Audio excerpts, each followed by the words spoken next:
السلام عليكم ورحمة الله وبركاته دمان دادوينها شرفت له ميل والبو نغا دغيسانيسان كسو دوادا اذاعه SSC radio wadka shacabka oo aad ka dhageysataan bartayada Facebooka iyo sidaas oo kale aad ka dhageysataan qadka telefoonka barnaamijkan oo aanu maanta aanu rabnay inaanu si kala aanu u qabanno hab maqal iyo muuqaal ah ayaa noo suuroobi waayay haddana waxaan isku daynaa sidii caadada noo ahayd inaanu qadka telefoonka aanu ku soo xirno hadba qofka aanu wareysanayno barnaamijkan ayaa waxaa noogu marti ah maxamed guutaale oo isagu ah nin siyaasi ah oo ka soo jeeda gobolada waqooyiga Soomaaliya ayaa waxaan rabnaa bal inaanu ka wareysano bal taariikhda Muuse Biixi waxa uu ka yaqaano maxamed ayaa waxa uu yahay maxamed guutaale isagu shakhsi aqoon dheer u leh deegaanadaas waqooyiga Soomaaliya kana soo shaqeeyay waxa uu rabaa inuu la wadaago dhammaan bulshada Soomaaliyeed haddii ay yihiin dadka waqooyi iyo dadka koonfureedba dadka lagu kala xiray xuduudaha aanan waxba ka jirin bal inuu uga warramo xaqiiqdii inuu ninka uu yahay Muuse Biixi marka ugu horeysa maxamed guutaale ku soo dhawow barnaamijkan aan ugu magac darnay sooyaalka SSC oo aanu badana aan ku qaada dhigno arrimaha siyaasadda gobolada waqooyiga ku soo dhawow mar labaad aad waan dhowhay wariye Axmed Naari iyo guud ahaan dhageystayaasha sharafta badan leh ku jira halkan aad iyo aad baan idinku mahadcelinayaa waana dhowhay sida aanu dabcan Soomaaliya waa wadan dabcan ku yaala Afrika waa wadan ay dhibaatooyin badan ay ka soo dhaceen aanu niraahno 40kii sano ee ugu dambeysay ka socdeen dagaal sokeeye waxa ay ummadda Soomaaliyeed ay dhaxal siisay mararka qaarkood in ay isweydiiso bal cidda ku haboon future-ka dadka Soomaaliyeed in ay hogaamiyaan dadka qaarkood waxa ay aaminsan yihiin inuu future-ka ama mustaqbalka Soomaaliya uu hogaamiyo dad aan iyagu gacan ku dhiiglayaal aanan ahayn ama aanan ka soo qayb qaadan dagaaladii sokeeye ama aanan ka qayb qaadan in ay gacantooda ay ku sababaan in ay ku xasuuqaan ama ay ku laayaan dad kale walow ay hadda meelo badan oo Soomaaliya ay gacanta ay ku hayaan kuwo iyagu dambiilayaal oo dambi ka galay dadkaas ay rabaan inay maamulaan bal marka ugu horeysa waxaan rabnaa inaan maxamed guutaale aan ka wareysto bal waxa uu ka yaqaano shakhsiga isagu Muuse Biixi ee gobolada waqooyiga Soomaaliya ee iyagu isu yaqaan Somaliland shakhsiga ay madaxweynaha ay u doorteen bal qofka uu yahay inuu maxamed guutaale nooga waramo bismillah alhamdulillah ثم الصلاة والسلام على رسول الله صلى الله عليه وعلى آله وصحبه وسلم ugu horeyn waan ku mahadcelinayaa Axmed Naari wariye Axmed Naari iyo dhageystayaasha guud ahaan waxaa su-aasha aniga weydiisay waa ninkan hadda waxaan u caradaysay madaxtinimada meesha gobolada waqooyiga gaar ahaan Burco iyo Hargeysa iyo Muuse Biixi Cabdi anigu magaalada Hargeysa waxaan ku sugnaa 1993 ilaa iyo 98 inta u dhaxaysay waxaan u shaqaynayay hay'ad meelmarka la yiraahdo Free Fire oo ay qolo leeyihiin organization oo European ayaan u shaqaynayay meelo badanna waan maray oo goboladaas Gistol maxaa la yiraahdaa Togdheer بيدماي وقوي قلبه أوضل لبنا مرة وقتها وحى مدحوينك دجان كان سوقي قلبه اللهم حرسه مرحوم محمد حاتي إبراهيم عقال موسى وحكوت كل مستير وطميستي حاتي إبراهيم عقال وحنا وقتها وزير تعليمها جودها أبوها موسى waxaan anigu ku aqaanaa shaqan waa askari wax aqoona oo aan xabad iyo meel la burburiyo iyo dad la laayo waxaan ahayn oo aqoona uu leeyahay ma jirto Muuse wuxuuna ka mid ah ku gaaray directorada korneel wuxuu ku gaaray ciidamadii jamhuuriyaddii Soomaaliya dowladdii gacan burburtay la burburshay هذا بربرية أساسيات USP موسى وحي جبدة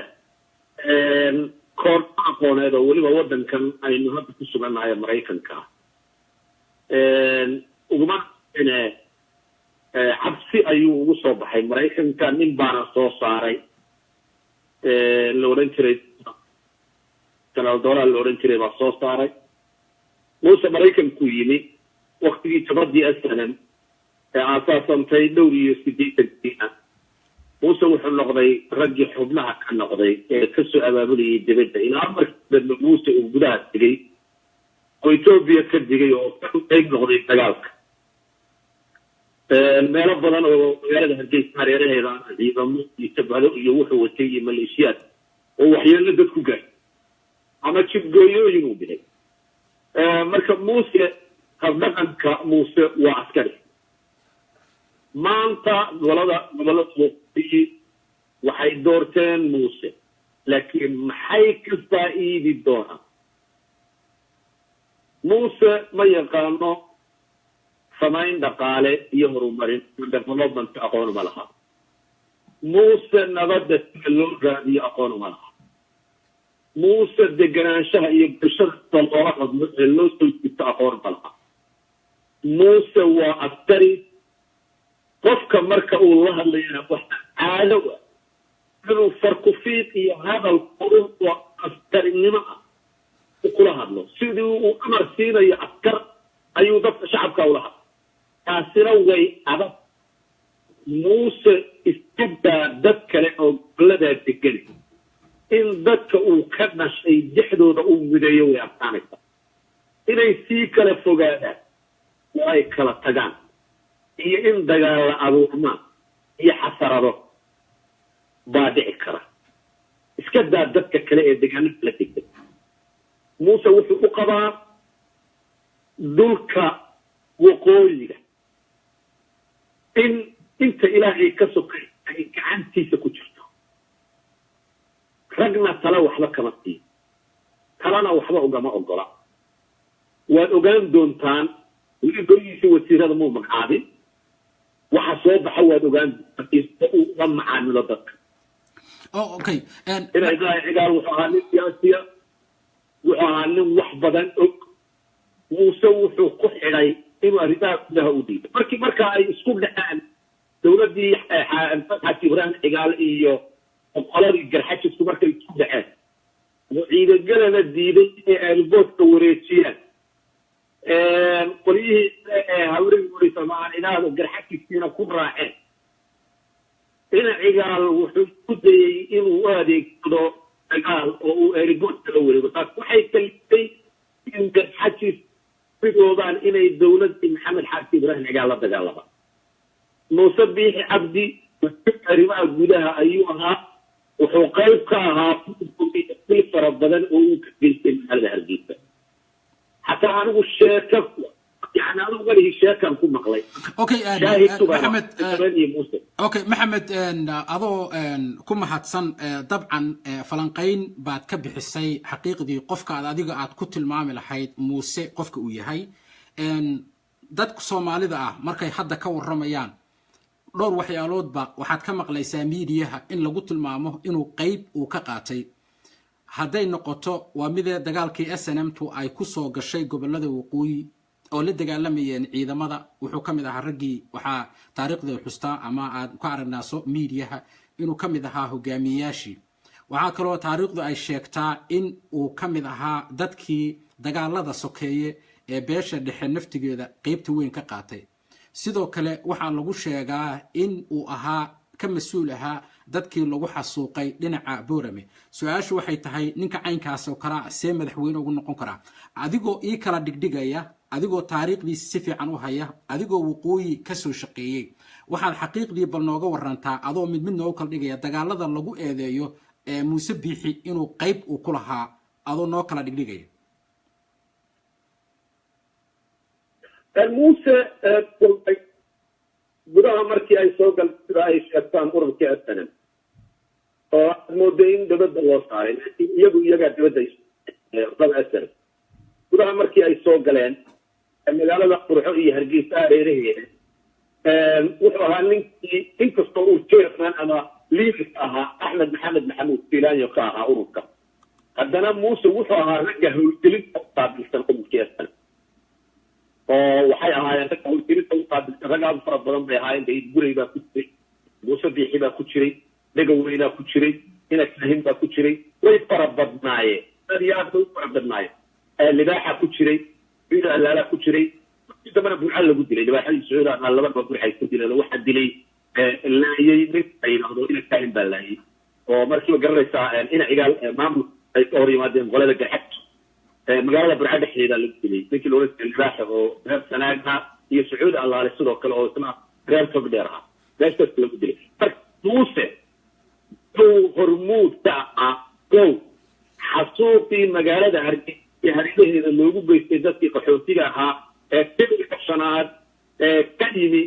مجالة هرجيسة مال حركة في سمورة التأثير التي فيه تبقى في حبة كما تحصني حسوقي ذاتك اللوجي وكل الصنفات أما كل الكشناد ذاتك سوق حي الدولة دي تأكد إنه تحوتيها فتمر لها مسؤولية ذلك أي حسوق سوق يسكلها مصبيحي وحلقية أدي أقرار in dhalinyarada uu ururinayay uu ku leynayay meel la yidhahdo geedka magaalada bisheeda iyo beesina meel la yidhahdo ku leynayay oo uu ku xasuuqay dhalinyarada xarka ku xidhayo ku leynayay muuse biixi waa marka waa dhalinyarada isaga aan haynin soomaalida kale haysto okay sida markaa reer loo asteynayay oo loo tiinayay inay yihiin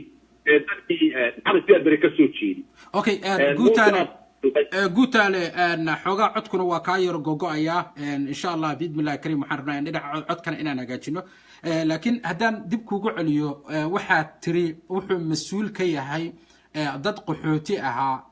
oo ahaa dadkii dhulkii la oran jiray soomaali galbeed ka yimid oo etoobiya ka soo cararay oo yimid maxaan ku rahdaa maxamed siyaad barre meelo badan oo soomaaliya ka mid a dowladdii ay dejisay ma waxaad leedahay wuxuu ka mid ahaa dadkii xasuuqaasi geystay buu ka mid ahaa mase lahayaa number saxa dadka markaa lagu eedeyn karo inuu isaga mas-uulka ahaa in uu amarkiisa lagu laayay hargeysa iyo hareeraheeda xasuuqa isagaa lahaa burco iyo hareeraheedana an kale oo uu kow ka yahay nin kale eedo ina kahin maxamed kaahin oo hadda xisbiga kan uu muuse ka soo baxay kulmiye xubinka weliba tani ama guddoomiye ku-xigeenka ahaa sidaas darteed hargeysa iyo hareeraheeda mas-uuliyadda xasuuqa iska lahaa muuse biixi cabdi baa lahaa waana la yaqaanaa dadkii qaxootiga ahaa ee kasoo barakacay filimka shanaad ee dowladdii dhexe ee soomaaliya dejisay maroodi jikax meesha la yidhaahdo ama dooxa hoose hargeysa nawaxiga geed xadeeya hal qof laabanin dadkaasi waxaa mas-uuliyadda dilkooda iska lahaa muuse biixi cabdi duulaankii kaa xigayna wuxuu ahaa kii uu ku qaaday magaalada boran ee gobolka awdal magaalada boran ee gobolka awdala waxa uu dhibaato ugu geystay dadkii deganaa magaalada xasuuqa uu geystay ilaa iyo kun qof waa gaadhaya 780 baa hilaadan lagu shigtaa inuu geystay dil iyo xasuuq kufsi iyo dhac dadka loogu geystay gobolka awdal waana cad oo aan qarsoonayn oo reer awdal la ogtay waxa mas-uuliyaddaa lahaa muuse biixi cabdi qaxootigii ama dhinaca ka yimi etoobiya ee soomaalida ahaa ee deganaa la dejiyey degaanka meesha la yahdo maroodi jeex dilkooda iyo xasuuqooda waxaa mas-uuliyadeeda lahaa muuse biixi cabdi dadkaa waxaa lagu aasay meelo fara badan meel la yahdo malka duldura oo dhinaca ka xigta galbeedka saldhigii qaybtii 26aad ee dowladdii soomaaliya waa meelihii 94 ay ka soo qufeen ururka SNM lafaha oo ay yidhaahdeen dowladdii dhexe ayaa ka xasuuqday waxay ahaayeen dad qaxootiya waxaana wasiiradiyo loo sameeyey oo cagabti ay ku aaseen iyagu oo ay ku xasuuqeen mas-uuliyaddaa waxaa lahaa muuse biixi cabdi ilaa haddana muuse biixi kama bixinin raaligelin wixii uu geystay haddana mas-uul buu u noqday wuxuu geysan doonaa xasuuq ka tiro badankii hore okay guutaale adigoo dabcan dadka ka soo jeeda gobolada waqooyi iyo dowladda soomaaliyaba maadaama aysan dowladiba meesha ayan hadda ka jirin soomaaliya lagu tilmaamo inay dowlad ka jirto waxaa dhacda ciidan fara badan oo dhulkaas joogay in lagu laayay dad shacab oo fara badan in lagu laayay adigu hadda waxaad sheegaysaa qabuuraha ay soo qufaan qaarkood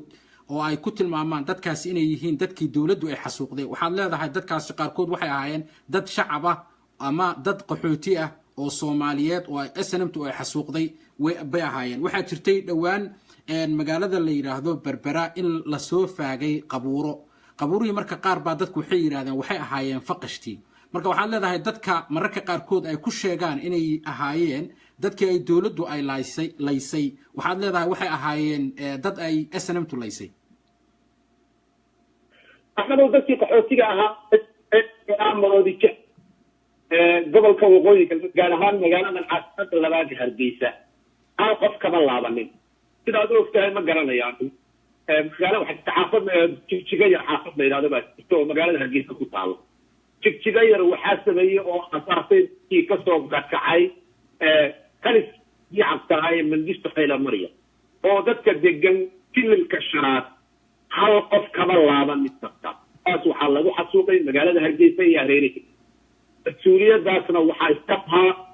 qaybta weliba oo xukumaya Muuse Biixi Cabdi kasta oo ogaa inkastoo raggii ay dhammaadeen arrintaa la ogaa laakiin xaqiiqada aanu hayno Muuse wuxuu lahaa mas-uuliyadda dadka ay ku tilmaamaan in dawladdii dhexalaysay oo ay ku laysay magaalada Hargeysa iyo hareeraheeda waxay ahaayeen qaxootigii ka soo barakacay kililka shanaad ee ka soo cararay Biixi Cabdi Mangisto Haile Mariam xilkiisii ee la dejiyay Muqdisho oo qaxooti ahaa hal qof ugama laaban waa xasuuqay waxaan anigu arkay oo shaahidka la markii qoliyay dumar baa ku jirtay imahoodii aanay googo'in waxaa ku jiray rag saacada xignaada ku jirtay waxaa ku jiray dad caruur iyadoo ilmaada ku jiray saddex jir iyo lafahooda afar jir badin miiran yihiin baa ku jiray dadkaasi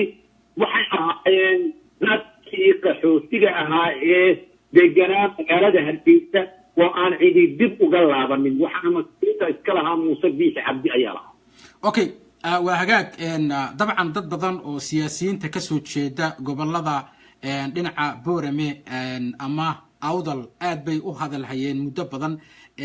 dagaaladii SNMtu weerarkay ku qaaday ama dadkii ay ku laayeen taa maxaa nooga sheegi kartaa yaasa mas'uuliyadaas lahaa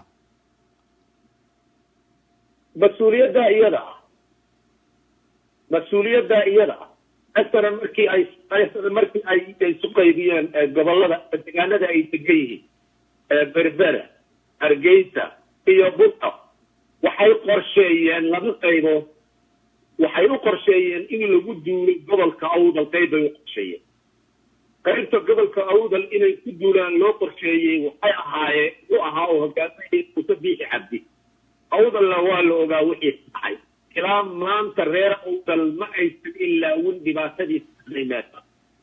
ما إلا وكرا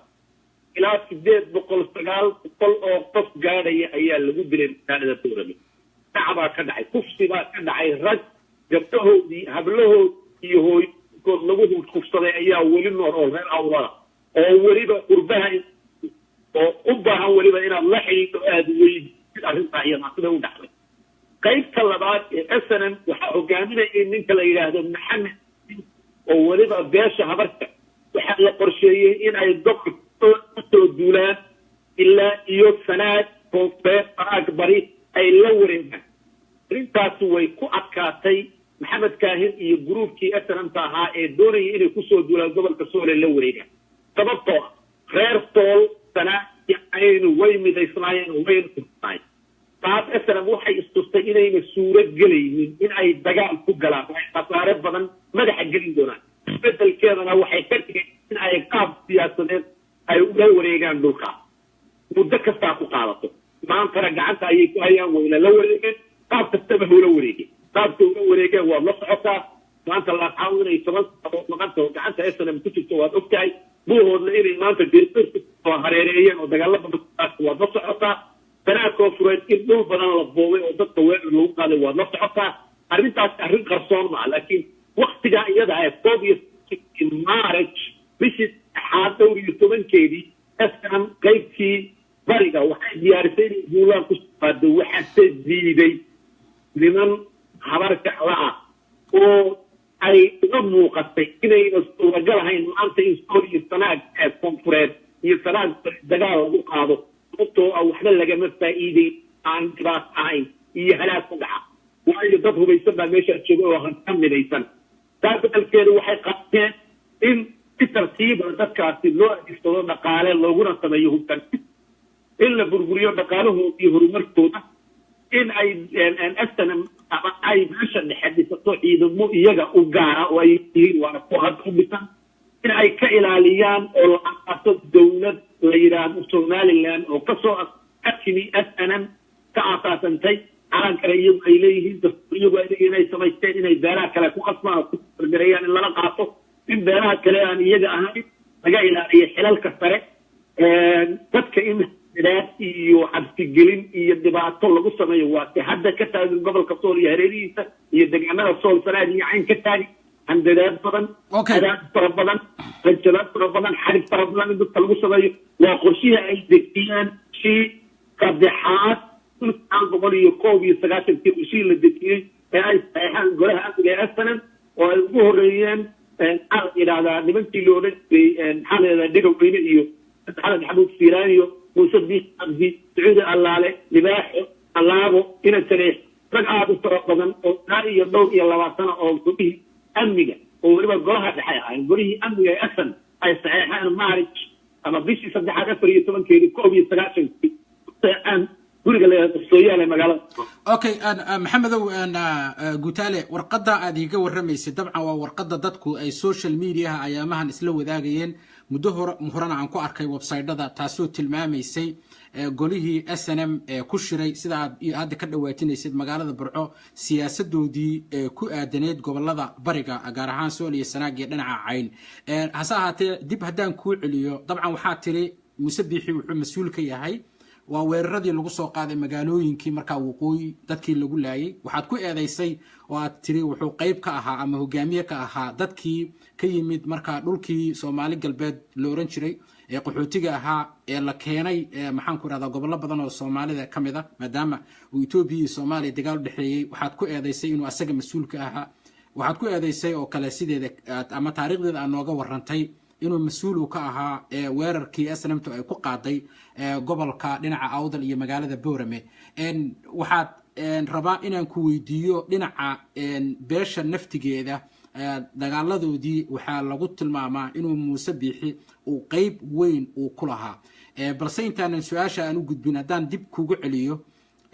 gobolka Awdal iyo Boorame dadka la laayay waa maxay ma dad ciidan ay ahaayeen mise dad rayid ah oo lagu laayay magaalooyinkeeda ahaayeen waxa tir dumar iyo caruur baa ku jiray dadka gobolka ay ku laayeen ururka oo hogaaminayay Muuse Biixi Cabdi waxay ahaayeen dad shacab oo aan hubaysnayn maato waxay ahaayeen dumar waxay ahaayeen ganacsataa waxay ahaayeen odayaal dhaqameed waxay ahaayeen culimaa waxay ahaayeen arday dadka lagu xasuuqay meesha qiyaasta ama hilaada qof kasta oo reer Awdal oo taariikhda deegaanada ayaa uu yahay 800 ilaa 950 qof ayaa laga dulta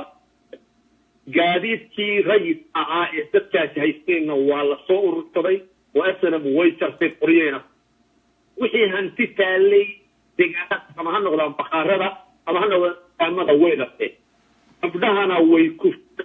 dhibaato inta la egbay waxaan u malaynayaa inaad la socotay inay reer Awdal soo bandhigeen dhibaatadii ay Awdal ka geysatay inayna ilaawi doonin reer Awdal ay taalo dhisi doonaan dadka waa la caburiyay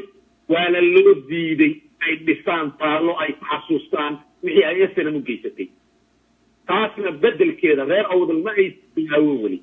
waxaana aaminsanahay haddii ay dhegeystayaasha ku jiraan dad reer Awdal taariikhda haya inay si toos ula soo xidhiid waxa mas'uuliyad xasuuqa dadka loo geystay dad hubista waxay ahaayeen dad rayid magaalada Boorame ilaa 5 maalmood bay SNM haysatay 5 maalmood ay SNM haysatay waxay dadkii ka dhigtay miday disho iyo midkay gaari dul mariso iyo dumarka ay ku falaysay iyo ay reero ay baabud farmeeyay hantidii taaleyna way soo rartay markay ka soo baxeen hanti wixii taalay bakhaarada way soo rarteen oo hargeysa dib uga soo noqdeen ilaa Gibili ilaa Jifaure iyo Jifaure yaag dib uga soo ilaa Duriya ta ay ka awda وانا دبات ان داو كريم وعندنا انا مسكحده يعني انا كبخي كريم افكستو وارنتا كور ilaawi karo ilaawi doono annagoo u dhalanay gobollada sool iyo saagiixayn ma ilaawi doono dadkaa soomaaliyeed loo geystay iyo dhibaatada ay SNM u geystay iyo kufsiga ay SNM u geysatay iyo boobka ay SNM u geysatay iyo mas-uuliyadda baaxadda leh uu lahaa Musabiix. Okay, waa hagaag haddaba aan u soo noqono dhinaca dagaalkii sokeeye ee iyagu naftigooda dhex maray beelaha waxa ayaga nooga wartaa qaybta uu ku lahaa Musabiix. ninka Musabiix Cabdillaah waqtiga dagaaladii sokeeye ee dhexdooda ahaa Ibrahim Cigaal waa lagu soo doortay oo qolyahan beesha dhexay boora malmaluuqeen inuu madaxweyne ka yahay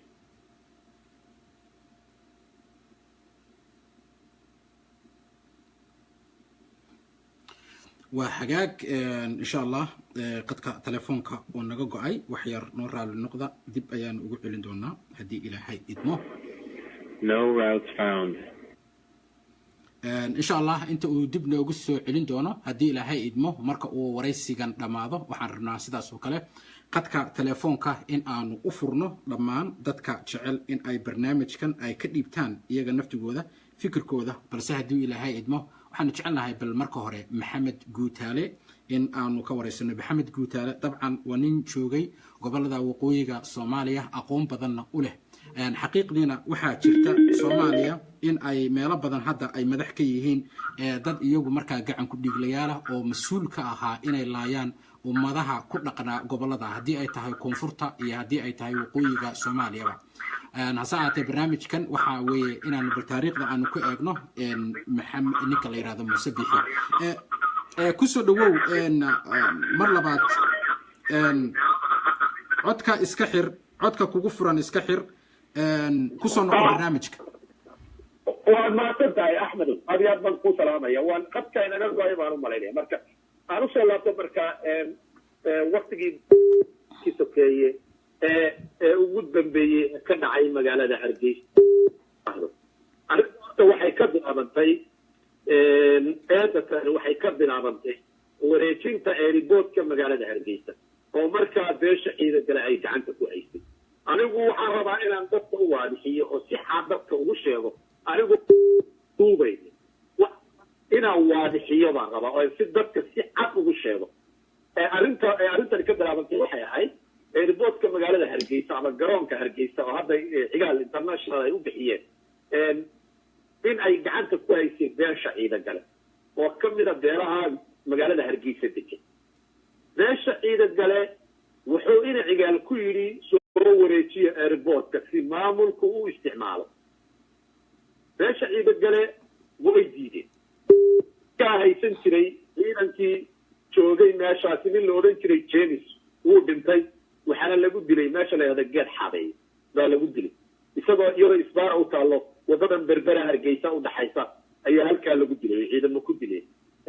waqtiga isagoo aad u saqraansan oo dhibaato badan halkaa gaadiid ugu diistay marka qoladii ciidamada way diideen in ay wareejiyaan airport ku fara badanna way ku haysteen airport-kuna wuxuu ku yaalaa meel istiraatiijig ah oo aan magaalada Hargeysa madaxa la qaadi karin haddii laga soo rido xabad سيبا ملافيح الله قرأ كرم نال والله إذا قال ولد يدنين وريتيان دروك إنا إبراهيم عقال الله نحرسته وحو أديك سدي وكلوا ما أديك سنة وحو أديك سدي بينه مركاي تقص عاقين سنة ويقول هو رئيس الداش عبرت شعله محل إذا هذا داش أول ويستقى مركا وكسو تشيدي أيوه أديك سدي ستي بريرة وحمركا مقالة هرقيس ويكلا قيستنين قيب تغوصي إدين عبر برا لقى سوق قلو waxaa degan nimankan habar yoonis gaar ahaan nimanka degan halkaa Muuse Biixi Cabdi maadaama uu ahaa wasiirkii arrimaha gudaha oo maamulkii Maxamed Xaaji Ibraahim Cigaal Muuse wuxuu adeegsaday baabuur ay saaran yihiin qoryaha BM-ka ama lidka BM-ka la yiraahdo adeegsaday wuxuu soo istaajiyey anigu shaahidtu baan ahaa magaalada joogay waxaana ka fiirsanaya aan taagnaa meesha la yiraahdo Biirtiga qofkii magaalada Hargeysa jooga garanaya xafada Biirtiga anuu ka daawarayo xafada Biirtiga oo meel sare ayay ku taala wuxuu soo istaajiyey Muuse Biixi Cabdi baabuurta BM-du saaran yihiin wuxuu soo istaajiyey banaankan kurta balowle sokadiisu soo istaajiyey halka ayuu wuxuu kaga ridayay qaybta hoose ee magaalada Hargeysa oo dhan ayuu gurguriyo guriga ay lahaayeen reerka Cabdi waliba Isxaaq reerka la yiraahdo muuse cabdalle xaaf ilaa laanta hawadu garaacay muuse isagoo aanu aabaday ama u aaba yeelin dhinacna aanu aaba yeelin ayuu burburinayay muuse qayb weyn ayuu wuxuu ku lahaa burburinta magaalada hargeysa dagaalkii iyaga dhexdeeda muuse wadada laga soo galo magaalada berbera wax gaadiidi kamaysan soo gelayn wuu seefay wuuna xidhay wuxuuna ku seesoo ku xidhay madaafiic buu ku garaacay ama ha noqoto gaariga jiifka la yidhahdo 106 ama ha noqoto qoriga BM-ka la yidhahdo ama ha noqoto qoriga la yidhahdo B-10-ka ama ha noqoto transasate iyo maaragtay qoriga suuga la yidhahdo lidka diyaaradaha kuwaas u adeegsanay dad fara badanna wuu ku laayay muuse oo shiciba buu ku laayay xaafada hoose ee laanta hawada ilaa meeshii hore looga jeeday hargaha iyo saama oo ay reerkaada isxaaq degan yihiin oo halkaa ka liideen oo habar yuunus inta ay kaga soo dhawaato maadaama habar yuunistu ay degan yihiin dhibiryaale iyo maaragtay oogada sare garxajisna ay ka dilaacaan maaragtay diideen inay ibrahim ciyaal ku wareejiyaan report taasuu dagaalku ku bilowday magaalada hargeysa waa laga saaray garxajiskii iyo daawud garxajis baanado iyo ciidangalihii dagaal baa bilowday dagaalkii oogo iyo hawd buu baxay meel kasta dagaalku wuu ka dhacay burca ayaa kii ugu xumaa marka ka dhacay burcadka ka dhacay inkastoo uu abaanduulaha ciidamada ama taya ciidamada uu ahaa ninka la yidhahda xasan cali abukor oo nin habar jeclo oo samane ah uu ahaa abaanduulaha ciidamada oo dagaalka buuxo hogaaminaya haddana waxaa kala wareegay maxamed kaahin oo markaa iska ahaa nin xalan caas ah laakiin qabiil u geeyey arrinta inuu difaaco qabiil taasaa waxay sababtay in rag badan oo saraakiila oo SNMT ahaa lagu laayo sida ninkii la oran jiray saciid allaale ninkii la oran jiray libaaxa dhammaantood in meesha ina kaahin uu gacantiisa ku laayo nimanka dhibaatada u gudaysto magaalada burca la yidhaahda lagu kala qaxo oo qoladii jeexanka qolada bariguna ay u guuraan meesha la yarowo qolada kalena ay qaxaan oo ilaa iyo gorgor ilaa iyo kililka shanaad ay dabada sii dhigaan waxa keliya ee qolada habar yuunus albaabka keliya u furaa waxa weeye in ay ka helaan boosaasto ka helaan shidaalka iyo raashinka iyo dawada ka helaan oo ay laascaarood soo marto buuhoodla marto sidaasna habar jeclo laascaarood intay tagtay waxay yidhaahdeen qoladiina dhulbaanto waxaan idinku codsanayna qolada habar yuunus inaad dhinaca ka go'doonisaan oo aad u diidaan in maaragtay shidaalka iyo raashinku ay halkaa usoo maraan dhulbaantana waktigaa dad midaysan bay ahaayeen oo hal mida oo haddii taladoodu mid tahay oo awood leh waxay yidhahdeen idinkuna halka waad martaan waxbaad soo iibsataan iyana waxbay iibsanayaan sidaas darteed is hortaagi kartaa ma jirto intaasay qolada garxajiska ay kaga noolaayeen oo ayuga shidaalka iyo raashinka iyo dawadu waxay u mari jirtay buuhoodle gorgor bay halkaa ka geli jirtay intaasay ka noolaayeen laakiin dabarka ayaa laga jebiyey waxaana arrimaha gudaha haystay musabiix cabdi ayaa haystay nin kastoo weydii isagaana mas-uul ka ahaa dagaalka qaraxiisa iyo dhibaatadiisa okay waa hagaag weeye dabcan mararka qaarkood waddan walba ama ummad walba waxaa mustaqbalkooda ay wax ku qaybsadaan waa wixii ummadaha soo dhex maray waxaad moodaa inkastoo ay xilliyada dagaalada laga soo gudbay ama qaarkooda la oran karo waxaa ka soo wareegtay 20 sano ilaa iyo hadda waxaa muuqata siyaasadii dadka qaarkood waxay yiraahdaan gobolada waqooyi gaar ahaan Somaliland waa dimuqraadi waa nabad weeye laakiin dimuqraadiyadu ma aha mid ku dhisan rays ama ma aha mid ku dhisan qabiil oo qabiilaad ku dhisan maadaama haddaan ku weydiiyo xisbiyadan hadda Somaliland ma wax u kala qaybsan baa qaab qabiileed oo sidii ku unkumayba mise waa qaab siyaasad iyo fikir ay dadka wax ku wadaagaan waa qaab qabiili haddaan runta doonayso qaab qabiili xisbiga la yidhaahdo kulmiye habar jecla iyo habara walba iskale haddaad run doonayso xisbiga la yidhahdo wadanina nimanka la yidhahdo habar yuunus baa iskale iyo wax yaroo dad oo soo raaca tamaroo nimanka la yidhaahdo xisbiga wadanina way hor ordayaan xisbiga kulmiyana way hor ordayaan tan madaxweyne ka yihiin kana madaxweyne ka yihiin waa beerka jecel xayda jecel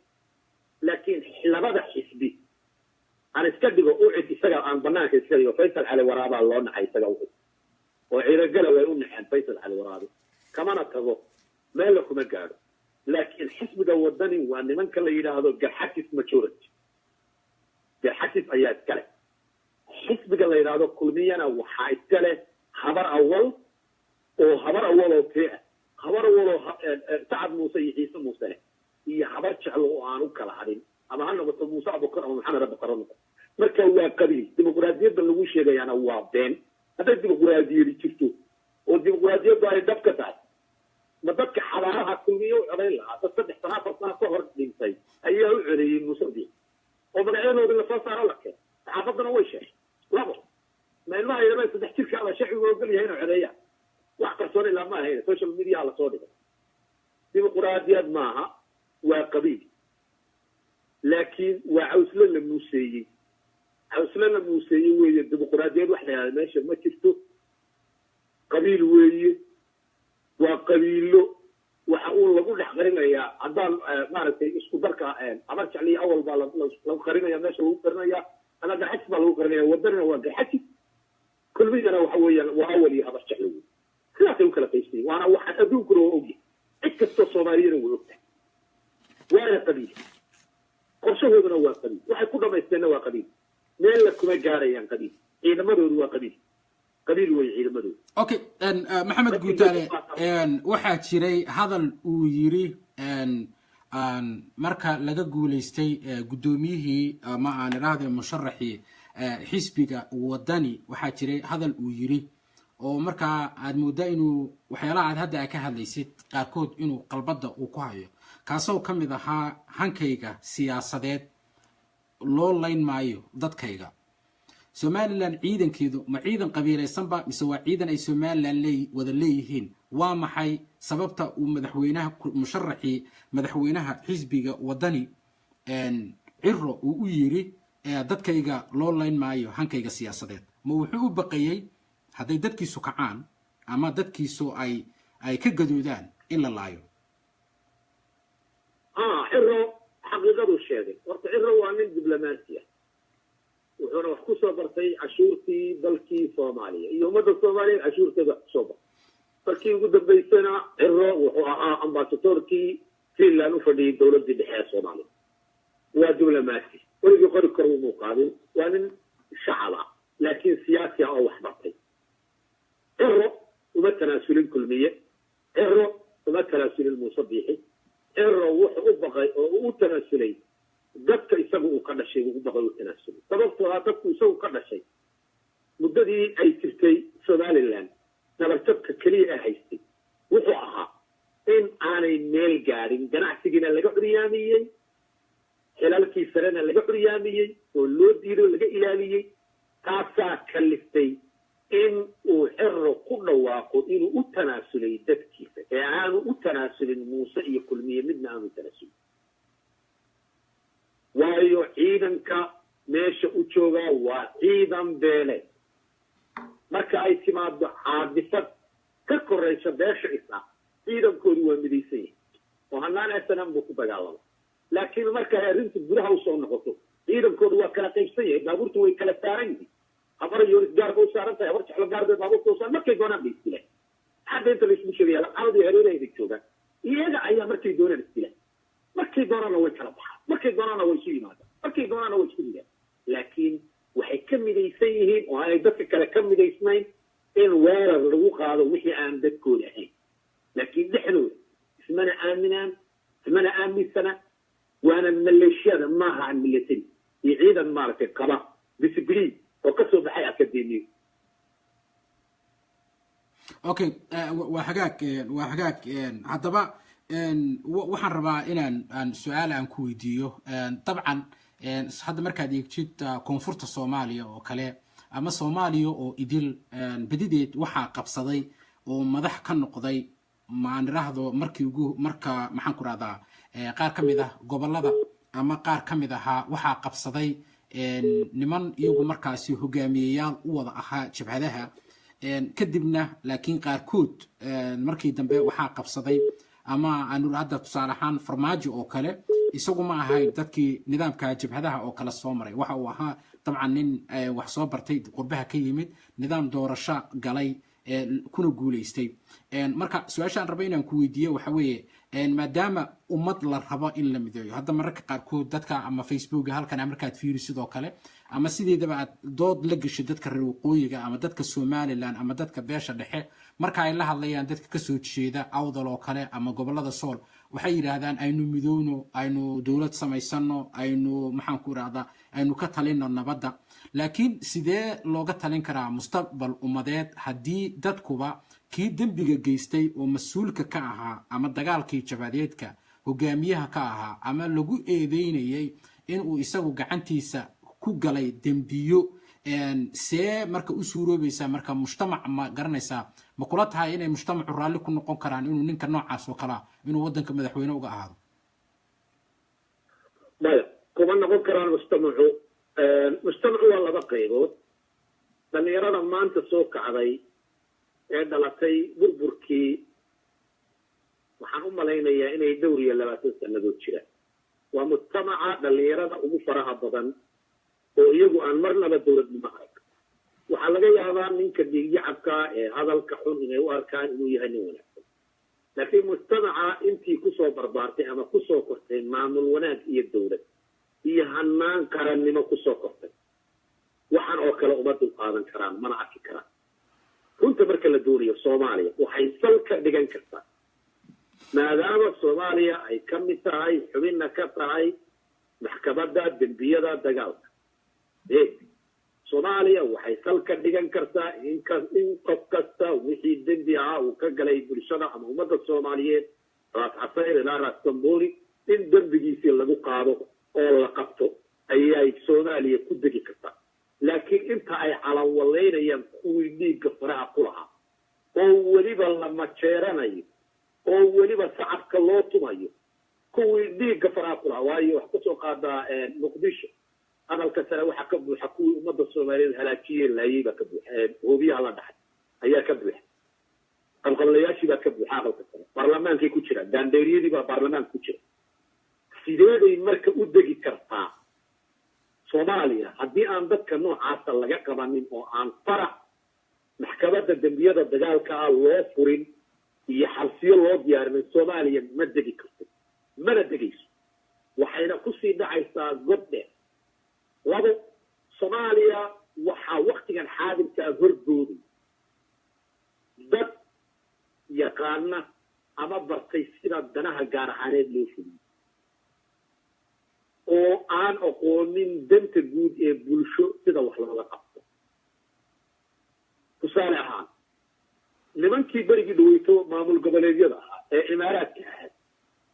dastuurka federaalka ee soomaaliya qodobo ku jira ayaa ka hor imanaya in dowlad goboleedyadu macaamil la sameeya wadamo ka baxsan dalka waayo dowladda dhexe waxay mas-uul ka tahay siyaasadda arrimaha dibadda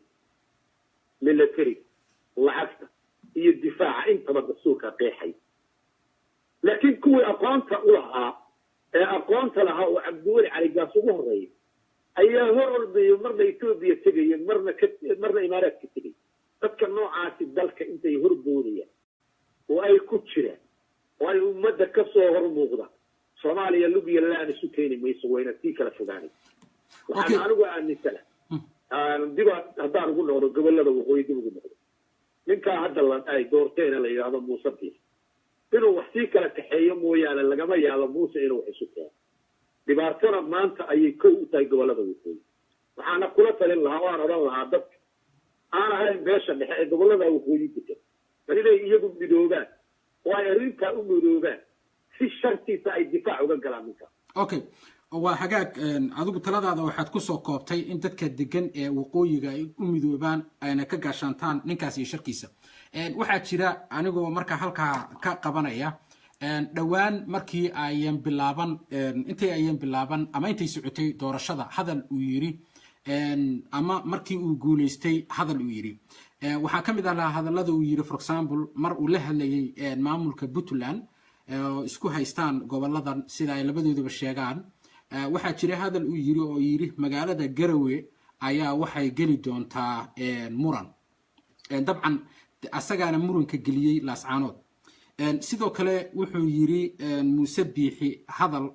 markii uu guuleystay oo ahaa dadka reer Somaliland haddaanu nahay ama beelaha la hadlo ama Somaliland oo dhan la hadlo waxaanu leenahay hal cadow dadka qaarkood waxaan anigu isweydiiyay cadawgaasi waayo waagii hore Soomaaliya waxaa la oran jiray Soomaaliya Ethiopia u cadawa laakiin SNM way bedeshay taariikhda waxay u arkaan Ethiopia saaxiib waxayna u arkaan cadow ama u sheekayaan caruurtooda cadawga ay leeyihiin inuu yahay cadawga Soomaalida kale inuu yahay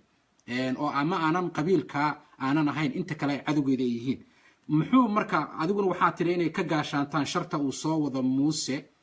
maxaad marka ay kula tahay waa ayo cadowga uu muuse uu tilmaamayo uu leeyahay haddaanu nahay dadka ama gobolada ama somaliland waxaanu leenahay hal cadow horta axmed waad mahadsan tahay run ahaantii gobolada marka inta aanan u gudbin puntland oo gobolka nugaal iyo mudug iyo bari aanan u gudbin waxa ka sokeeya sool iyo sanaag iyo cayn ama degmada buuhoodna ka sokeeya sool iyo sanaag iyo cayn sida la wada ogsoon yahay maamulka kan hadda isaga loo doortay maleeshiyaadkiisu kuma dhammaystirna oo ma wada joogaan dhammaantood wayna gaari kari laayihiin duruufo jira aawadood iyo cabsi cadowga keliya ee uu tilmaamay hadday yihiin beesha dhexe muuse biix cabdi inay leeyihiin waa ragga aqoon-yahanka waxgaradka isimada dhallinyarada banaanka ka jooga maamulkooda ee ka soo jeeda goboladan sool iyo sanaag iyo degmada buuhoodla ama gobolka cayn cadow kale ma laha carruurtooda waxay u akriyaan inuu dhulbahanti cadow u yahay carruurtooda waxay u akriyaan in dhulbahante dhibaato u soo geystay carruurtooda waxay u akriyaan oo u sheegaan cadowga quri ay leeyihiin inuu yahay reerkaa dhulbahante la yidhaahdo anigu daboolkaan ka qaadaya waxba ma wanaagsan in wax la qariyo waayo beesha dhexe iyo beesha halkaa ka xigta ee garowe degan meel ay isugu yimaadeen iyo meel ay isku arkeen ma jirto muuse wuxuu yidhi awooyaadkii iyo awooyaashana way isgaranayaan hadalkiisa taasaa ku jirtay xaggeeday beesha ma jeerteen aan idhaaho iyo muuse biix cabdi reerkiisu iyo awooyaashii xaggee isku arkeen dadka wuu duur xulinayaa hadalka waa dadka sool iyo sanaag degan iyo degmada buuhoodla ama gobolka cayn degan cadowga keliya ee muuse u tilmaamay beesha dhexe inay leeyihiin waa dadka sool iyo sanaag degan waa hadday garanayaan wy sababta oo ah dadka sool iyo sanaag degan sidii ay ugu talagaleen weli ma aha waxay ugu talagaleen inay ka dhigaan sida falastiin ay israa'iil u haysato oo kale ee ay dadka reer falastiin dhagaxa u tuurayaan in dadka sool iyo sanaag iyo gobolka cayn la yidhaahdo inay dhagax u tuuraan oo askarta beesha dhexena ay xabad ugu jawaabaan taasay ugu talagaleen wayse noqon weydi dariiqa ay hadda ku socotaana waa dariiqa laftiisa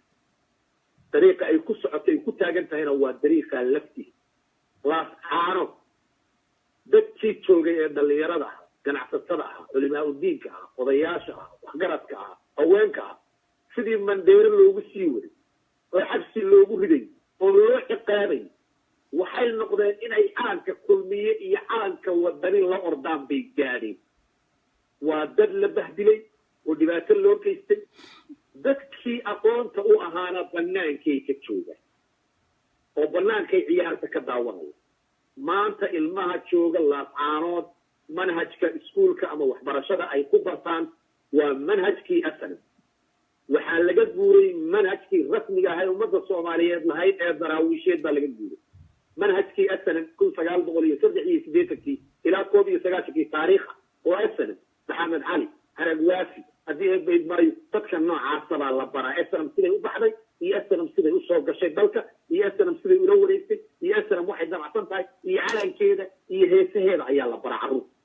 oo lagu baraa iskoolaadka magaalada laascaanood iyo magaalooyinka kale ee laamiga ku teeray waa hagaag maxamed waxaa jira erey baan rabaa inaan ku weydiiyo dabcan dadka qaarkood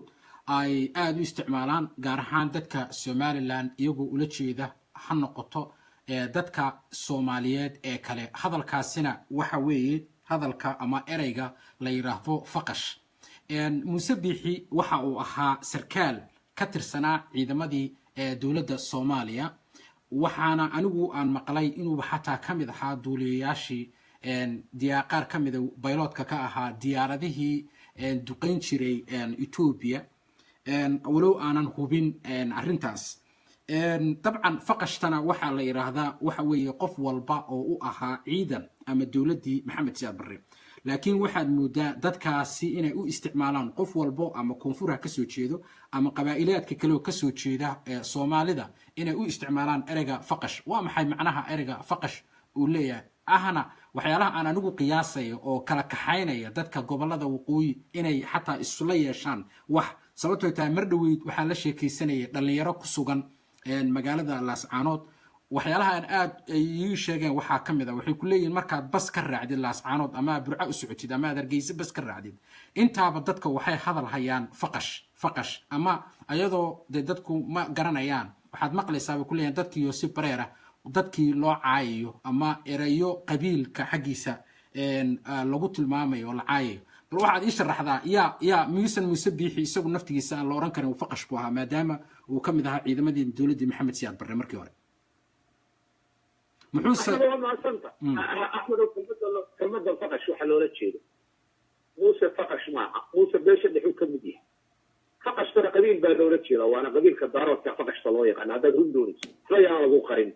حقيقة أنا بتوع من كوتا بري أنا قال اللي يقول أنا اللي يقول لي فقش فاتن إحنا وحوي دارات بطيء مركب وحوي ما جع فقش وحلويق أنا دارات هذا هم دوني دارو أما حكوها صوهيو أما يوسف حكو صوهيو فقش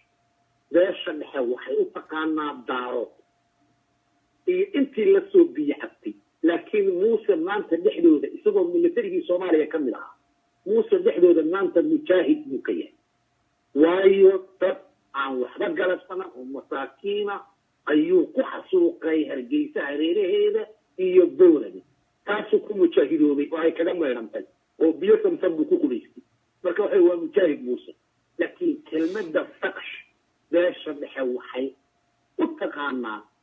daaroodka ama diid ama okay waayahay waxaa tiri kelmaddaas waxaa loo yaqaanaa faqashta laakiin marar badan waxaad arkaysaa ama muuse biixi ama taageerayaashiisa dad ka soo jeeda beesha dhexe naftigeeda inay ku tilmaamaan inuu ahaa ama qof ka mid ah oo beesha u dhashay inay ku tilmaamaan inuu ahaa faqash واي أي يقول استعمالان قف أي جذوذا إنه فقش هاي هدي أيبا مجعسي واستعمالان قبيل ككلية سيدو كلا ضد أنا ومجع وحلايش يجي إنه كوب حي إذا ما دي دولة دي محمد سياد برة إرجع إنه كوب حي لكن وحضرتها قف والبو حتى كسوت شيء ذا كونفور أنا نحين دارود وحضر كيسا يجو ويا إنه فقش يا قفك يجو بركة هاي الماضي يعني أديك سجود قف كونفور كسوت شيء رويد على لكن هو هذا دولة ليش اللي هو حلو تقانا مجع فقش markay la saaro tilmaamaya ama ay tilmaamayaan flex ama ay tilmaamayaan booxdo ama ay tilmaamayaan bariga gobolka Sanaag magaalada Xarigaado qayb kamid ama ay tilmaamayaan degmada Buuhood dagaaladii ka dhacay Buuhood tusaale ahaan ee kala saaleeyay maxaa la meegaagley warsamaaci iyo dhulkaas oo dhan ka dhacay ee beeshan dhexe ku soo qaaday waxay adeegsanayeen faqash baan weeraraynaa iyo faqash baan la dagaalamay maxaa loola jeedaa meesha ma beel baa deganayd qabiil ah mise waxa deganayd dowlad dhexe oo Soomaaliya mise ciidamadii dowladda Soomaaliya meesha keenay miyaanay beel qabiilka Soomaalida kamid ah miyaanay deganayn miyaanay ogeyn in qabiil ay yihiin dadka meesha degan ee gobolka Cayn degan markay weerarayeen ee kal shaale la weerarayay dadka lagu leeynayay lagu xasuuqayay dadka ee Axmed Maxamed Siilaayo odayga uu ahaa حرسدان ودك وين كقاضي كمل هذاك بوبابني فقشبان ولا دغالمينا ولا جيدده maxay taadaan ku diiday okay waa hagaag waxaan rabaa markan hadaba dhinaca koonfur cilaaqaadka inaan bal rabaa inaan dib ku weydiiyo halka uu ka yiri Muuse Biixi hal cadow ayaanu leenahay isagoo markaasi deesan qiyaasi ula jeeda ama Soomaalida ama dadka aanan ahayn oon dhalan beeshaas inuu ula jeeday aniga oo markaasi aaminsan waxaa jiray madaxweynaha dowladda federaalka ee Farmaajo hadal uu soo dhigay bartiisa Twitterka oo uu tahaniyadeynayo doorashadii ka dhacday Somaliland sidaas oo kale wasiirka arrimaha dibadda ee wadanka Soomaaliya Yusuf Garaad waxa uu isagana ku soo qoray Facebookiisa in uu madaxweynuhu oo u tahniyadeeyay doorashada Muuse Biixi ayna sii socon doonto wada hadalladii u dhaxeeyay koonfur iyo Soomaaliya iyo Somaliland arintaasi waxaan rabaa bal inaan ka wareysto waa midda koowaad oo isweydiinta mudan ba waxay tahay Soomaaliya ama madaxda dowladda federaalka ma og yihiin ninkan ay u tahniyadeynayaan inuu yahay nin ulajeedkiisa koowaad ba ay tahay in ay ka go'do waqooyiga Soomaaliya inay ka go'do Soomaaliya inteeda kale maxaa ka si ah ama ka qaldan madaxda dowladda federaalka hadda joogta ee Soomaaliya أنا ما أستند وأنا أركي لبدا قرآن براها تويتر تكوية مدنا وسارية يصور كفرماتشو مدنا وسارية يصور كيس مدرات عمر أحمد وسيم في وسارة دارما الدقديش دولة فدرال كالصومالي لبدا وأنا أخري عم بالي كم وقتي لكن أنا أقول شخصيا أدلوان كل شيء أنا أقول نوان درين سنة إن تويتر كقف كتا سميسان كرصارينا كرصور كيس مدرات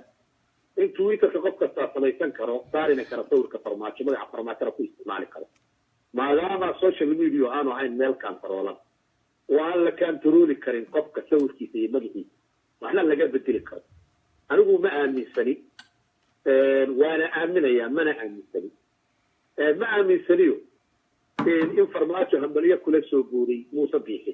anigu ma aaminsani sababtoo ah Muuse iyo farmaajo dad aqoon isla ma يوسف جراد ينك لا يرى موسى ندر أخوان السلام تا أنا ما أمثلي من دوان أمنا يايو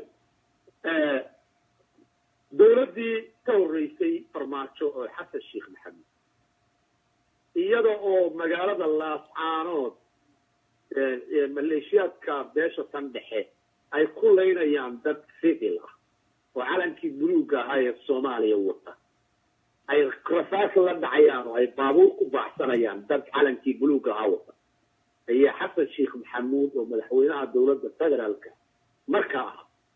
u hambaliyay doorashadii ka dhacday Burco iyo golayaasha deegaanka Burco iyo Boorama iyo Hargeysa ka dhacday ma uusan eegin indhihiisuna ma qabanin 13 jirka calankii buluuga ah ee jamhuuriyadda Soomaaliya wata ee la qaadan dhexdeeda lagu soo taasi waxay ku muujinaysaa guud ahaan dadka Soomaaliya ku nool ama hoggaanka Soomaaliya qabanaya inay yihiin inaysan ahayn dad la isku halayn karo waxaan aaminsanahay ninku marka uu dibadda ka joogo kursiga inuu tilmaamo inuu wax walba qaban karo oo dadka u sheego laakiin marka uu kursiga ku fadhiisto waxaa jira buug loo keeno inaga aan laynoo sheegin oo qarsoon oo la yidhaahdo haddaad waxaa samayso waxaasaa kugu dhici هذا هو عفوا شاء الله حتى كجاري وعرف سياسة الله وانكو شيء أحمد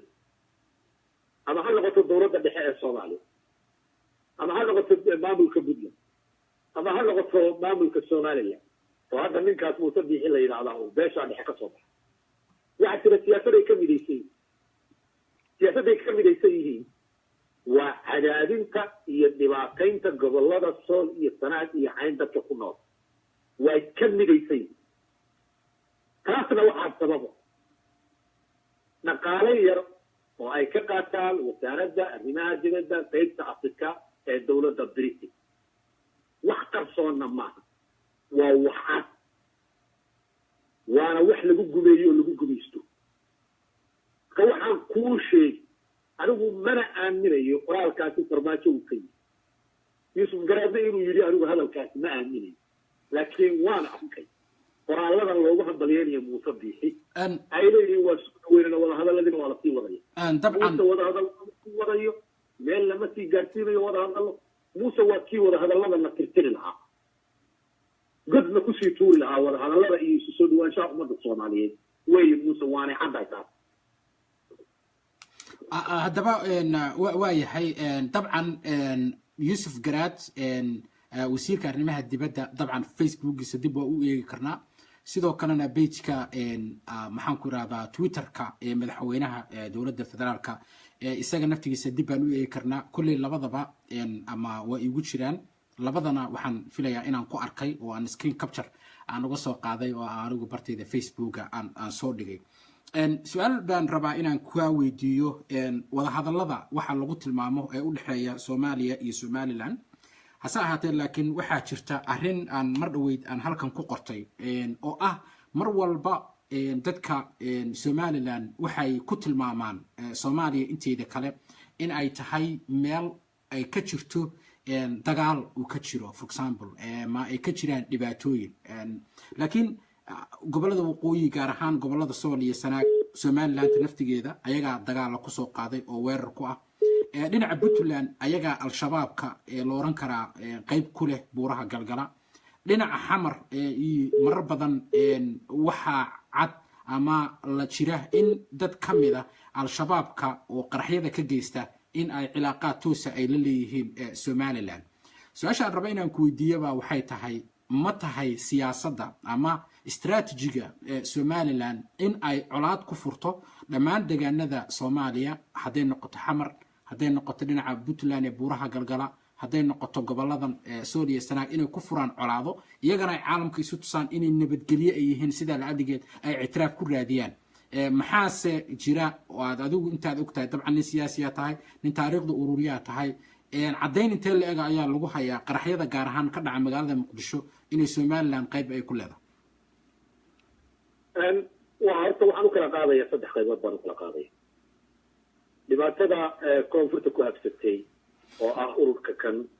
argagixisada dhibaatada puntland ay ka abuurtay puntland kuma abuurmina puntland baa abuurtay galgala waxaanay ku tilmaamaan galgala inay niman argagixisa ay ku jireen iyo qalalaasaha waqooyigu ay ka wadaan ama beesha dhexe ka wado gobolada Soomaaliya sanadiyahay oo ah inay deganaanshaha u diido dadkaasna ay khatar ku raacaan wixii ay doonaan ay helaan Somaliland ama anilada beesha dhexe waxa ay doonaysaa iyadoo beela bay waxay doonaysaa inay adduunka ictiraaf kaga hesho qaska koonfurta ka jira waxa wakiil uga ahaa ninkii la dilay ee Axmed Cabdi aw Maxamuud godane reerkiisa iyo xaruurtiisa iyo hooyadii iyo walaalihii magaalada Hargeysa degan yihiin wuxuu magaalada Hargeysa waxaan uu doonayay inuu magaalada Muqdisho ka abuuro waxaan uu doonayay inuu bay iyo bakool iyo tubooyinka ka abuuro waxaan uu doonayay inuu ka abuuro shabeellada dhexe iyo shabeellada hoose wuxuu Hargeysa ama waqooyi galbeed uga abuuri waayo hooyadii iyo walaalihii iyo xaaskiisa iyo xaruurtiisa joogaan wuxuu uga abuuri waayo miyaanay u baahnayn shareecadan uu sheegay isaga iyo ragga la socday shareecadan ay sheegayeen ay lahaayeen shareecada islaamka dadka lagu soo rodaya meesha uu ka dhashay miyaanay ahayn inuu ka bilaabo waxaan anigu aaminsanaa inuu ahaa ambassador u jooga Somaliland ama beesha dhexe u jooga koonfurta Soomaaliya si koonfurta Soomaaliya loogu sii fogeeyo qalalaasaha iyo dhibaatada iyagana loo aqoonsado oo loo yiraahdo aqoonsi baanu idin siinaynaa maadaama daashina dhowr iyo 20 sannadood sugayseen walaalihii ninkooda waa ognahay qof kastaana waa ka dherigsan yahay maalintii la dilay ninkii la oran jiray Axmed Cabdi aw Maxamuud ina godane maalintii la dilay Hargeysa wixii lagaga hadlo qof aan ogeyn ma jira kuwa badan iyo dad badan baa ka muraarad dilaacay ambassador iyaga u jooga buu hayay la dilay weliba wakiiladoodii way joogaan qaaxyada magaalada Muqdisho ka dhaca xildhibaanada dowladda dhexe ku jiray ayaa baabuur qarax ku fuliyey oo saaxiibad baado ninkii loo jiray xildhibaan dowladda dhexe soo maray buu ahaa oo la waayay siduu magaalada Muqdisho u joogay waantuu qarax ka fuliyey magaalada Muqdisho airportkana waaxigiisa oo qarax ka fuliyey dadka halaajiyo baabaa ka dhigay weli waxa u jooga wakiilo nimanka kan xildhibaanada ugu jira iyo golaha wasiirada rag ugu jiraan qaab kale u shaqeynayaan uma shaqeynayaan qaab Soomaalida taas baan kale maxamed dabcan waxaa tahay qof ururiya taariikhda ama dhacdooyinka ka dhaca Soomaaliya hadda tusaale ahaan dadka la qabtay ama dadka Soomaalida ee aanan badanaa la socon arrimaha Soomaaliya waxaa laga yaabaa inay isweydiiyaan oo yiraahdaan maxaa ku kalifi kara Somaliland inay qaraxyo ka geysato magaalada Muqdisho dabcan magaalada Muqdisho waa magaalada caasimadda ah waa magaalada hadday degto Soomaaliya inteeda kalena ay u badnaanayso inay degto wadanka oo dhan waana meesha lagu qiimeeyo Soomaaliya maanta marka la yiraahdo wadamada reer Yurubka ay yiraahdaan Afrika Soomaaliya waa meel caynkaas waxa ay eegayaan waa caasimadda maadaama ay tahay magaalada Muqdisho caasimadda waxaan rabaa inaan marka dadku ay aad u dareemaan tusaale ahaan dadkii la qabtay qaarkood ama ay ku cadaadeen dambiyada qaraxyada qaarkood lama helo cidii qaraxa geysatay ama uu ku dhintaa tusaale ahaan wiilkii lagu qabtay hoteelka wuxuu sheegay 3 cisho ka hor inuu ka yimid magaalada Burco waxaa jiray nin isaguna sidaas oo kale ka yimid magaalada Hargeysa ama Burco ninka wadaadka ahaa isagana la yiri macallin dugsigu ka ahaan jiray magaalada Hargeysa oo ahaa ninkii diyaaradda rabay inuu isku qarxiyo waxaan ogaataan dagaalada mararka qaarkood siyaasad bay la xiriirtaa qaraxyada qaarkood ma aha kuwa diin la xiriira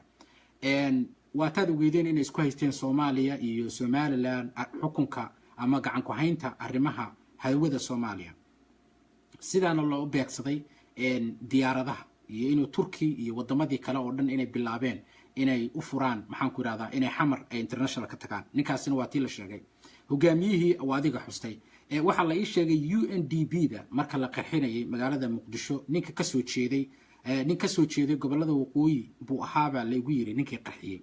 marka waxaad garanaysaa marka inuu jiro dad aad u badan oo laga soo qarxay aad u badan oo laga soo abaabulay dhinaca Hargeysa ulajeedkuna waa hal ulajeedo taasoo ah Soomaaliya lama midnihin nabad baanu haysanaa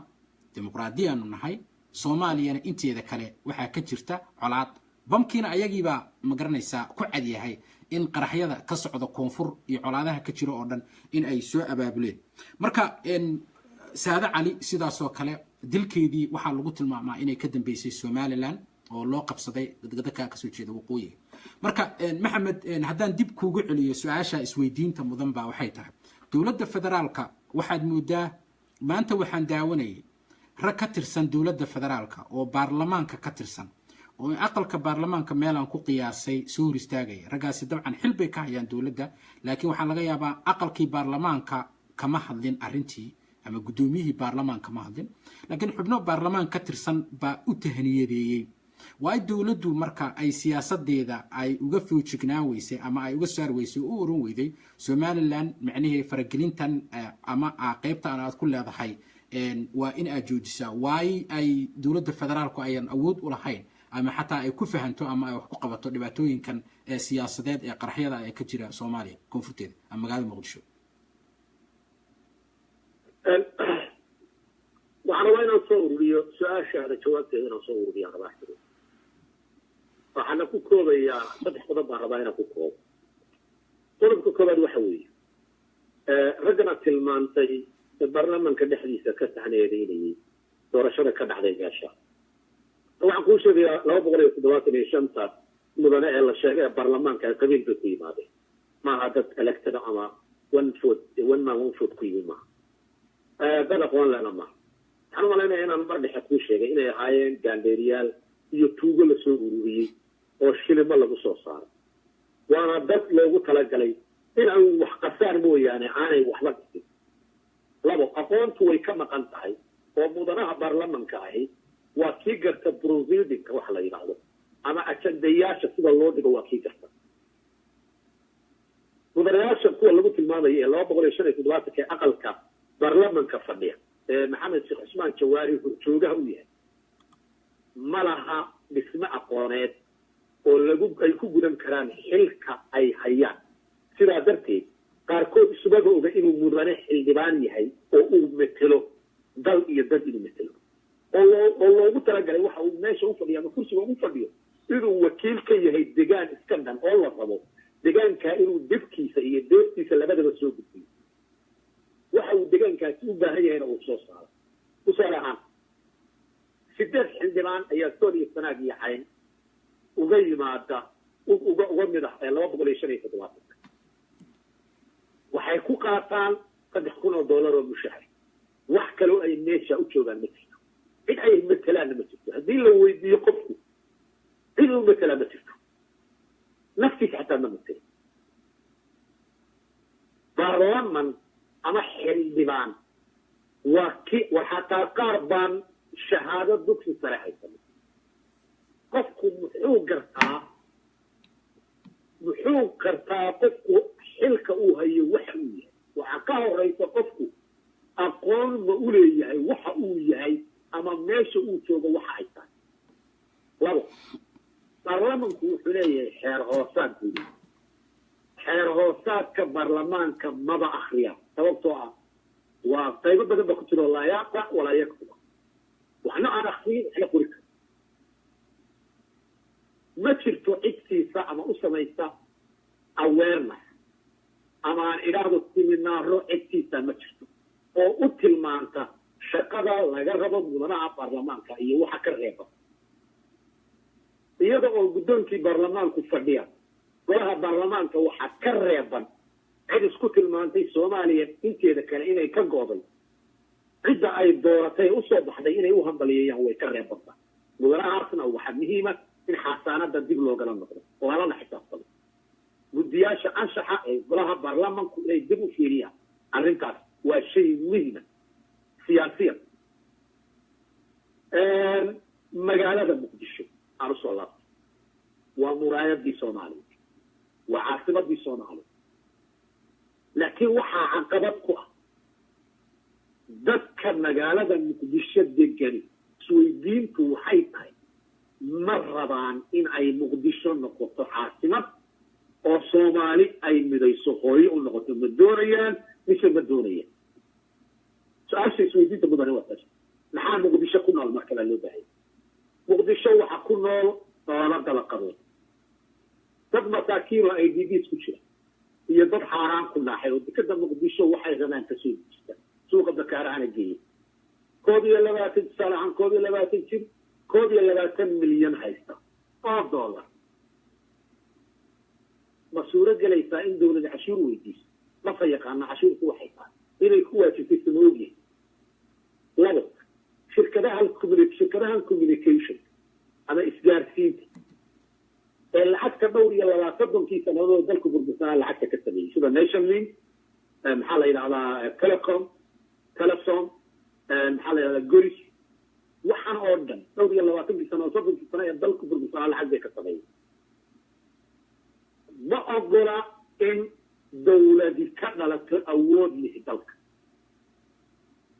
bal iska day wasaaradda qaabilsan dhinaca communicationka ama isgaarsiinta wasiirka warfaafinta oo ay hoos yimaadaan wixii isgaarsiin ee waddan awood uma laha in uu shirkadda hormuud weydiiyo su-aasha ah dadka kaararkiina isticmaalaan ma diiwaan gashan yihiin mise ma diiwaan gashan qof kasta oo shirkadiina kaadh ka haysta aqoonsi ma leeyahay mise ma laha ma weydiin karo sababtoo ah muhiimaddu waxay tahay shirkadda isgaarsiinta hadday 3 milyan ama 4 milyan oo qof ay isticmaalaan waa in ay lahaadaan aqoonsi qofkii khalad gala si loo soo qabto oo loo helo labo ma laha ama dowladda awood uma laha in ay isticmaasho qalabka dhegaysiga ee lagu dhegaysto telefoonada dadka sababtoo ah waxaa ka badbaadi lahaa halaag fara badan iyo dhibaato iyo qaraxyo ummadda soomaaliyeed ee ku nool magaalada muqdisho marka gaari ka soo baxo afgooy ama awdeegle ka soo baxo qarax xambaarsan magaalada muqdisho markuu ku soo socda waxay ku wada hadlayaan kuwii soo diray iyo kuwa wada iyo kuwa sameeya waa communication awoodumana dowladda ay ku dhegaysato oo ay ku ogaato in gaari noocaasi soo baxay oo maaragtay uu wado halaag iyo qarax ummadda u wado sidii looga hortegi lahaa awood uma laha dowladda accessna uma laha inay dhegaysato dowladdan haddana ma sidaa darteed dowladdu waa bax biyo ku jiraan bacda biyuhu ku jiraanna haddii farta lagu fiiqo way buki laakiin waxay qaban karta ma laha farmaajo madaxtooyuu fadhiyaa kheerna xafiisku fadhiyaa awood uma laha ay kula xisaabtami karaan shirkadaha isgaarsiinta awood uma laha ay ku maamuli karaan telecommunicationka waddanka nooc kasta ha ahaado fiber optiga maaragtay internet emailiska ama social media ay ku maamulaan awood uma laha ay ku dhegaystaan ku fiiriyaan wixii message soo dhaxaya way ku ogaadaan awood uma laha dowladduna haddaysan intaas oo dhan awood u yeelan waxba ma maamuli karto caasimadana gacanta kuma dhigi karto taasna waa mid lagala dagaalamaya oo la ogolay laana 21 milyan oo dollar haysta 21 milyan oo dollar oo haysto weliga cashuur muu bixinin afar naagoodna waa qaba intaasoo guri oo dhacayna wuu haystaa siday u suurta gelaysaa in qofku oo uu garto in xaq dalku ku leeyahay dalka isaguna uu xaq ku leeyahay xaqa uu dalka ku leeyahay waxa weeye inuu amni helo inuu cadaalad helo iyo inuu si fiican u shaqaysto isagana xaqa dalku ku leeyahay waxa weeye inuu wax wala kale keeno dalka inuu ku gacsado si qurux badan u gacsado in cashuurta bixiyo ku waajibtay cadadka saacada intaasoo dhan oo aan la helin wax soconaya ma jiraan baarlamaanka Soomaaliya markaa soo laab gudihiisa maalin walba waxa ay hortooda yaallo oo ay ka doodaan qalbi dhagax iyo dhibistiisa meeqa qalbi dhagax baa la dhiibay kumanaan kun oo qalbi dhagax baa la dhiibay meeqa qalbi dhagax baa la dhiibay kumanaan kun oo qalbi dhagax baa la dhiibay maxaa qalbi dhagax loogu wareegaalaysanaya oo loo fulin waayey hawlihii hor yaallay baarlamaanka ee sharciga ahaa maxaa communicationki sharci looga keeni waayey maxaa amniga waddanka looga hadli waayey maxaa haddii baarlamaanku furo maxaa dastuurka isbedel loogu samayn waayey maxaa hanaankii doorashada ee dalka maaragtay 141 maxaa looga doodi waayey maxaa looga doodi waayey hanaanka dacmushtarka ee dalka maxaa looga doodi waayey qaybta investmentiga ama maalgashiga ee dalka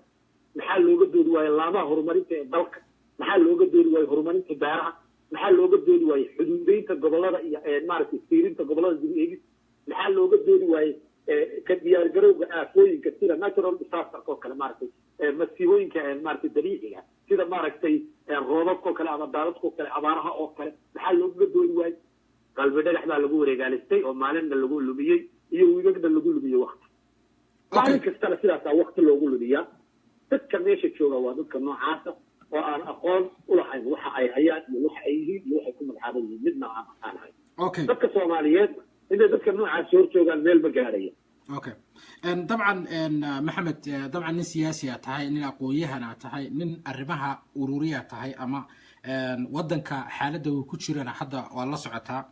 dabcan waxaad ka dhawaajisay arrinta hadda qabri ninka la yiraahdo qalbi dhagax ayaad ka dhawaajisay waxaa jirtay hase ahaatee laakiin ama Soomaaliya ka socota guud ahaan in Soomaaliya oo dhan ay noqotay maxkamiyad ay gacanta ay ku hayso Ethiopia ay gacanta ay ku hayso Ethiopia oo ay u fadhiyaan saraakiil ay u fadhiyaan for example hadda Somaliland oo kale dhinaca Puntland oo kale gobolada dhexe oo kale ay u fadhiyaan maxaan ku raahdaa ay u fadhiyaan siyaasiyiin ama meelaha saraakiil sidaan ognahay qalbi dhagax arrintiisuna waxa ay ku timid waxay ahayd arrin la xiriirta dhinaca maamul goboleedyada oo maamulka for example galmudug oo kale dabcan markii ay isku dhaceen dadka galmudug iyo dadka gobolada Kilinka sida hadda soo baxday inay marar badan ay shir u tageen dhinaca Ethiopia kadibna Ethiopia wixii ay u tageen wax aan ahayn la hoos dhigay oo ah inay saxiixaan warqado sheegaya in ay wixii oo la soo wareejiyaan marka dabcan galmudugna ma aha Puntland sidaas oo kale warqadaha laga saxiixay Somaliland warqadaha laga saxiixay magaaladan anigu hadda aan joogo qofka hadduu damco inuu tago Hargeysa ka soo jeeda tusaale ahaan Soomaali galbeed ama dhinaca Ethiopia ka soo jeeda cabsida ugu weyn waxa uu ka qabaaba maamul goboleedyada asagoo ka baqaya arma lagu yiraahdo oo lafta ayuu taageera oo lagu gacan geliya Ethiopia taasina marka waxay marka muuqata Soomaaliya oo dhan inay iska noqotay maxmiyad dabcan ay noqotay Ethiopia hoos tagta marka dadkuna waxay qaadan waayeen dabcan waaba garanay maamul goboleedyadii oo Ethiopia u talisa ama Ethiopia ba waxaan samaysatayba laakiin dadku badanaa waxay qaadan kari waayeen arrinta see dawladda federaalka ama magaalada Muqdisho looga dhoofiyay qof taageersan ama kamid ah saraakiishii oo in lafta oo Ethiopia loo maxaan ku raada loogu gacan geliyay in wadanka waxaad moodaa Soomaaliya guud ahaan inay gacanta Ethiopia ay ku jirto taasina marka waxay saamaxaysaa inay dhibaatada sii socoto al-shabaabku dagaalkooda sii socdo maamul goboleedyada dhibaatadan ay taagnaato dawladda federaalka ayaan awood ay lahayn fikir ahaan marka haddaan ku weydiiyo dadka Soomaalida waxa la yiraahdaa haddii dadka Soomaalidu ayaga ayaan mideysnayn oo ma israacsanayn dabcan Ethiopia marka walba waxay u helaysaa qiil ay ku dhex jirto Soomaalida su'aasha marka isweydiinta mudan baa tahay see looga saari karaa kala qaybsanaantan ama dadkan u xaglinaya siyaasadda Ethiopia u xaglinaya Soomaaliyeed see looga saari karaa arrimaha siyaasadda Soomaaliya oo loo keeni karaa dad Soomaaliyeed oo aaminsan ama taageersan qofka Soomaaliga ah ama jiritaanka qofka Soomaaliga ama muwaadinka Soomaaliyeed maanta Axmed arrinta aad sheegtay oo dhan waxa saldhig u ah inuu shaqeeyo shuruucda inay shaqeyso shuruucda si dhab ah u shaqeyso shuruucda shuruucda shaqeynaysa waxa weeye shuruucda dalku leeyahay inay si rasmi u shaqeyso inay baarlamaanku si dhaba u shaqeeya waxaan la isku haysto oo dhan hadda waxaa tusaale ahaan soo qaadatay in dowladda etoobiya wakiil u fadhiyo hargeysa waa dhab in dowladda etoobiya wakiil u fadhiyo meesha layla garoyo waa dhab etoobiya wakiilo fara badan ayaa u fadhiya u jooga soomaaliya inta muuqata waxaa ka badan inta qarsoon golaha baarlamankaygu jiraan golaha aqalka sanadkaygu jiraan golaha wasiiradaygu jiraan maamul goboleedyada u joogaan koonfur galbeed bay u joogaan maxaa la yidhaha jubbaland bay u joogaan hirshabeelle u joogaan galmudug bay u joogaan puntland bay u joogaan somaliland bay u joogaan meel aanay u joogin ma jirto yaa marka waxa ka dambeeyay anigu eedda saari maayo dowladda etoobiya waxaan eedda saarayaa dadka soomaalida diirkeeda wata ee u adeegaya dowladda etoobiya waxa qaban kara ee tallaabo ka qaadi karaana waa dowladda laakiin waa marka shuruucdii celin lahayd ama baacin lahayd qofka ay baarlamanku dejiyaan baarlamanku waa sharci dejiye madaxweynuhu tallaabo ma qaadi karo aan baarlamanku dejin oo sharci ahayn ra-iisul wasaaruhu tallaabo ma qaadi karo aan baarlamanku dejin sharci waxa dejiya waa baarlamaan dal sharcigiisa waxa dejiya waa baarlamaan kadib ayaa madaxweynuhu saxeexa laakiin muhiimaddu waxay tahay in baarlamanka meesha fadhiya ee 275 ay ogaadaan inay ummadda soomaaliyeed sugayso ay ogaadaan in laga sugayo shuruuc ay ogaadaan in dalku iyaga lugaha uga xidhay ee aan dalka iyagu lugaha aanay dalka uga xidhan keliya iyaga ayaa dalku lugaha uga xidhaya waxaa hor yaalla ilaa iyo 1,500 oo sharci oo u baahan in laga doodo oo u baahan in la meel mariyo oo u baahan in codka loo qaado kadibna madaxweynaha loo gudbayo uu saxeexo taasi marka waxay noqonay in la helo cid kasta oo dalkan iyo dadkan caqabad ku ah in sharciga la mariyo gudoomiyaha maxkamadda sare awood uma leh inuu xildhibaan faragelin ku sameeyo soo qabsado gudoomiyaha maxkamadda sare inuu ganacsado iska soo qabsado awood uma leh laakiin waa in baarlamanku dejiyaan systemkii lagu qaban lahaa qofka hadduu qofku ku gafo dalka xuduudihiisa dalka sirtiisa iyo sharcigiisa dalka qawaaniintiisa iyo amnigiisa dalka deganaanshihiisa hadduu ku gafo sharciga qabanaya waa in baarlamaanku ay barsogareeyaan oo baarlamaanku mariyaan taasaa muhiim communicationku hadday khaldamaan waa in baarlamaanka uu soo saaro sharcigii lagu qaban lahaa shaksi aniga oo kale haddaan khaldamo waa in yani waa in la helo qofka iyo qaranka wixii u dhexeeyey sharci dejiyihii waa mudanaha baarlamaanka hadduusan shaqadiisiiba qabsanayno haddee etoobiya tiriye dal kasta wuxuu dooro ka samaysanaya soomaaliya cid kasta waxay rabto ka samaysanaya imaaraad baa gacanta kula jira sacuudigaa gacanta kula jira etoobiya gacanta kulama jiraan dowladuhu toos kuula soo geli maayaan mid adiga kaa midaba iyaga u tegaya oo odhanaya waxaasaan samayn karaa sidaasaan samayn karaa farmaasaan eryi karaa khayraan eryi karaa kadibna lacag baa noo soo dhibay eri baa laleeyahy xagaad ka rigi baarlamankaa lacag ku qaybinaya ba odhan baarlamankaa lacag ku qaybinaya markaa lacag ku qaybinayaa kala furiya codka dhalinyada loo qaaday war baliyow ninkaas khayralaya waaba la dhigaya khayralaa kusiiyo borsada lacagtaan qaado kala eri nimanka kala baax